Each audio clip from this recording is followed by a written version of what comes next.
ESPN is reporting right now that Chris Rodriguez will miss his second straight game while awaiting a ruling from the NCAA. So when Mark Stoops said to us Wednesday night that it was out of his hands, clearly that's what he was referring to. I don't think anybody on the Florida side thought he would be in the game. Ben Watson joining us. Benjamin, they could use him, but he's not going to play. Could definitely use him, man. It's interesting when you hear coaches talk about that because they always talk about, I'm going to coach the players that I have. Right. I think that for coaches, this is not anything that is foreign to them.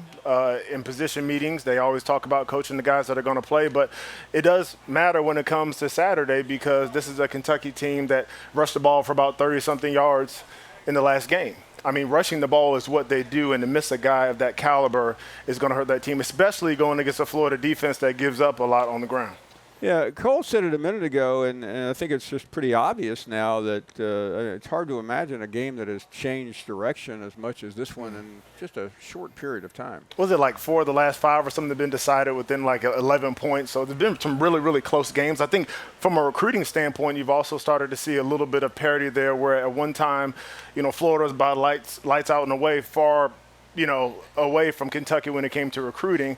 There's been some battles, and I think that for Kentucky, this is an important game, not only for their brand, but, not to bring up the feud between football and basketball. But why not? Why not, right? But if you're going to be that team, that football school, I think that this game is really important for you. Yeah, I mean, Stoops told us the other night that was old news, but we're talking about it. We are. It might be because old other people are talking about it. Well, it's important because if Kentucky loses this game, it's almost going to prove John Calipari correct because the interest in the program will start to wane because you tell me, with one loss down, how did they get back into this thing? Yeah, and it's pretty obvious they beat Georgia.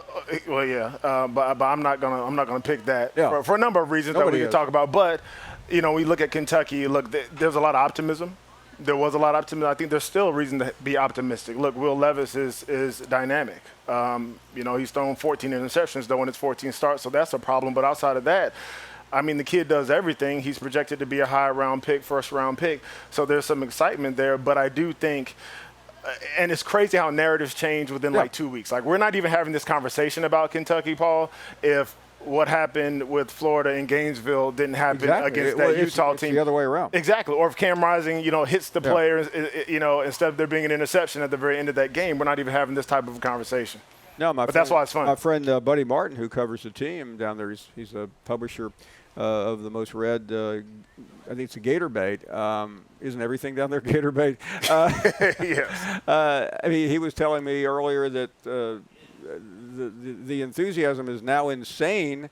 The optimism is through the roof. And this is a program I remember sitting with Doring at media days, and he said, man, the Florida fans just can't get out of the way of the team. There's so much second guessing Billy Napier. I mean, but that's the place we live. It is, and I'll go back to that game, Paul. It's a play here, it's a play there. I think that's what's exciting about college football or sports in general, is that you can look at a game and say, look, if this goes this way, look, on that 2-minute drive that Anthony Richardson leads the team on to go down and score, Trevor Etienne fumbles the ball. Yeah.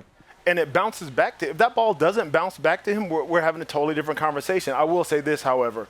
Anthony Richardson is, I would say, better than advertised. Yeah. I think for me there were a lot of questions about his handling of the offense. Would he be able to operate this new offense with Billy Napier coming in? I think he answered a lot of those questions. Would love to see him develop, pushing the ball downfield in different ways. But as far as a dynamic player, an explosive player that can do everything, and you got to keep the ball in his hands, a guy that can call his own number in college football to win, that's what you need, and Florida has it. Thank you for watching ESPN on YouTube. For live streaming sports and premium content, subscribe to ESPN+.